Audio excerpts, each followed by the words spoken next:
Hi, I'm Chuck Olenek. I'm a reenactor and I used to be a history teacher. Well, since I taught world history in high school, I didn't get to cover California history. So now that I'm not in the classroom anymore, I'm indulging myself and going to the missions and telling their stories and going to follow the trail of outlaws in California and lawmen, tell their stories, and kind of like whatever happens to catch my interest. Well, one of the things that's caught my interest has been going to ghost towns and filming around them, and again, telling the story, sharing what I've learned. Well, when I was looking around for what was local to me, because I live in Pomona, California, here I am looking for a local ghost town. And I had not realized as I was going through a list that I found, I saw Rincon, and then I read a little more and it was El Rincon, the corner, right? And then it was Rancho El Rincon.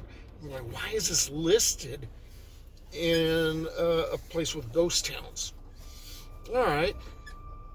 Well, I then found out that this place was also called Prado. And Prado I knew because we used to do some reenactment events at Prado Regional Park. And there's also the Prado Dam and all that. Well, I was still working on why is this a ghost town? Then I found out there was one. So let's get into the story and dig around in history. So to give you the lay of the land, the area we're covering in this video is by Prado Dam and Prado Regional Park. If you're in the Society for Creative Anachronism, the SCA, this was the original site for the Great Western War, when dairies surrounded it and the air hummed with flies. Rancho El Rincon was a 4,431 acre Mexican land grant in present-day San Bernardino County and Riverside County, California, given in 1839 to Juan Bandini by Governor Juan Alvarado. The grant itself, located south of present-day Chino, was bounded on the east by Rancho Europa, on the south by the Santa Ana River, on the west by Rancho Cañon de Santa Ana, and extending northerly from the river by 1 league. The rancho lands include Prado Regional Park. In return, Juan Bandini sold the 1 square league Rancho El Rincon to Bernardo Yorba. Yorba was a prominent California landowner, a ranchero with thousands of cattle and horses grazing on land grants totaling more than 35,000 acres.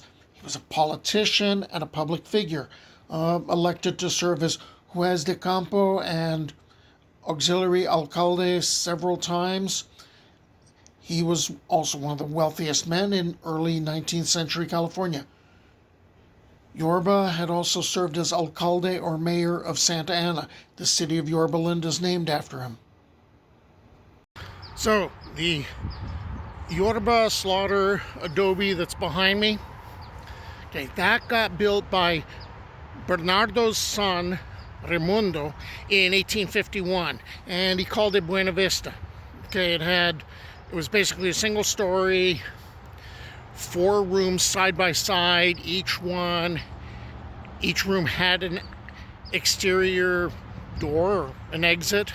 There was also a sleeping loft. Well, it burns that year. So between 1852 and 1853, with the help of local Native Americans, he ends up rebuilding Buena Vista.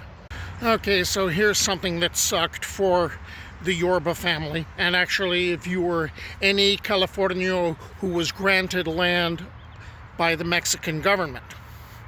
Okay, so 1848, the Mexican War ends. 1850, California becomes the 31st state.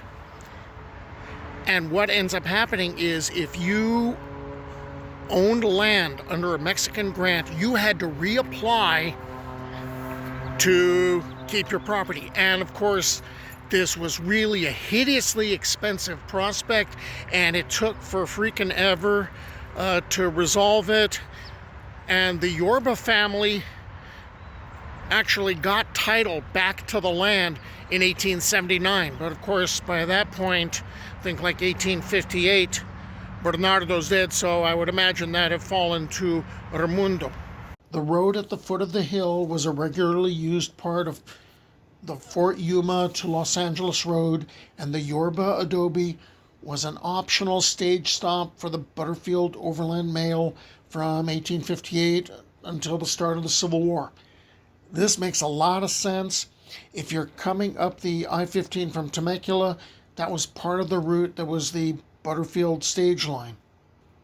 If you follow the line of hills, the stage route will take you into what used to be the southern part of Rancho San Jose, where it curved around El Pedregoso, or as it's called today, Elephant Hill in Pomona.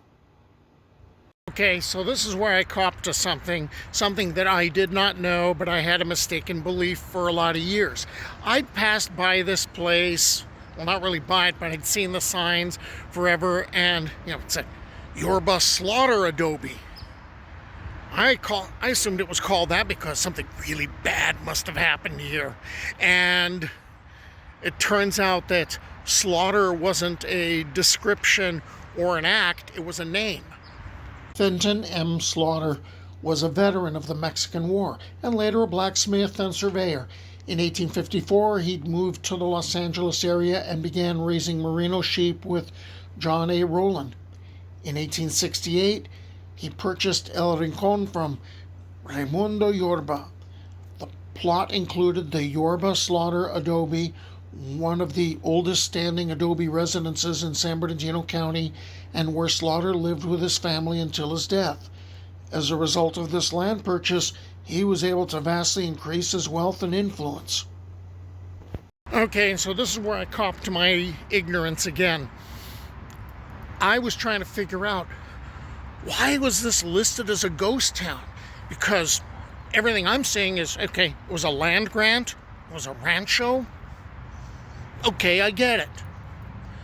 But then I found out that a village grew up around this adobe. So we start getting into ghost town territory.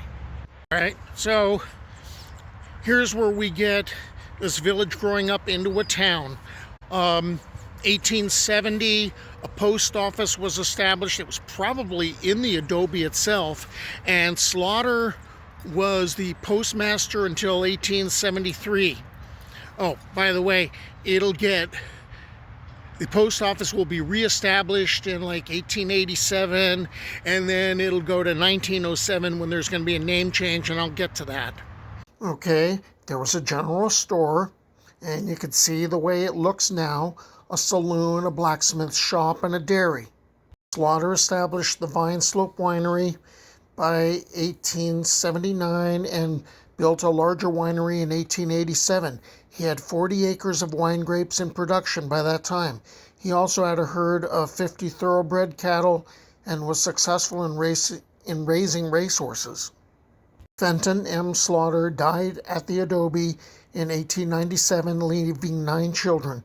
Restoration of the adobe was started in 1928 by Julia Slaughter Fuqua, the third child of Fenton and Dolores Slaughter. Next door to the adobe, the ornamental concrete block house was built between 1906 and 1909. It too had porches that were later framed to create more rooms. It was to become the principal residence at Buena Vista. The adobe was apparently unoccupied between 1916 and 1929, and for a time was used to grow mushrooms. Okay, remember when I said that there's going to be a change taking place 1907? All right, the railway's coming in. Guess what?